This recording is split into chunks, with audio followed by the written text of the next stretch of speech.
Hi, my name is Nikki and I wanted to show you how to make this quick little posy block. So I'm making the quilt roundabout by Sharon Holland, and it's made up of squares, two different sizes. And I thought, I don't want to just use squares in it. I want to add a little something else to it. And so I decided to make these little posy blocks. Very simple to make. This is the larger size, and I'll put the measurements in the comments below, but all you need is, I took a layer cake square and cut it into quarters, I took a 4.5 inch squares, so cut them down, and then I took and made a centerpiece, and these squares are 1.5 inches. Okay, so 4.5, 1.5, that's all you need to know, okay? I'm gonna show it to you in smaller because, like I said, the quilt has two different size blocks, so I made up some little ones. I'm so excited, it's so fun. So this is a fun line of fabric from Moda that I'm using by Sweetwater, and it's called Evermore, and I'm in love with it. I think it's so pretty. This is the one that the young lady I'm making this quilt for picked out. She said she loved it.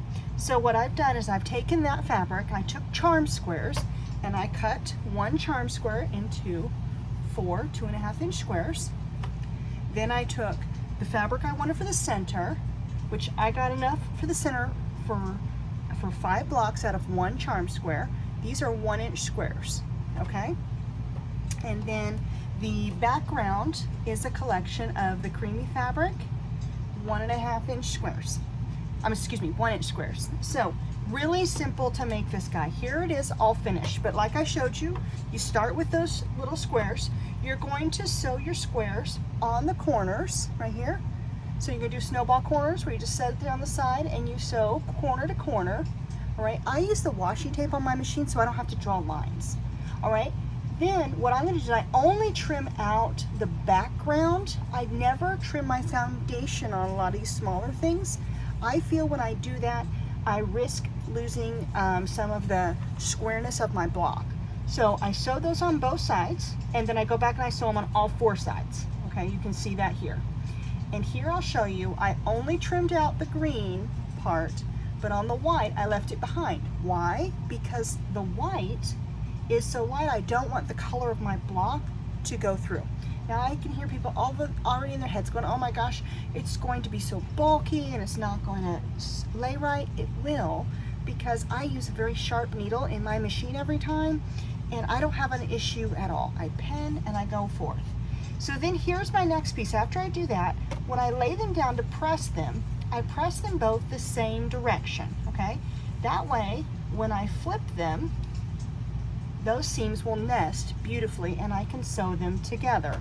I love to use a product, when I'm saying that I don't trim out all those pieces, I use Flatter. I love this product. Love, love, love. So that makes my block, you see my block is laying nice and flat here, and the only parts that were trimmed out were those centers right here on the green.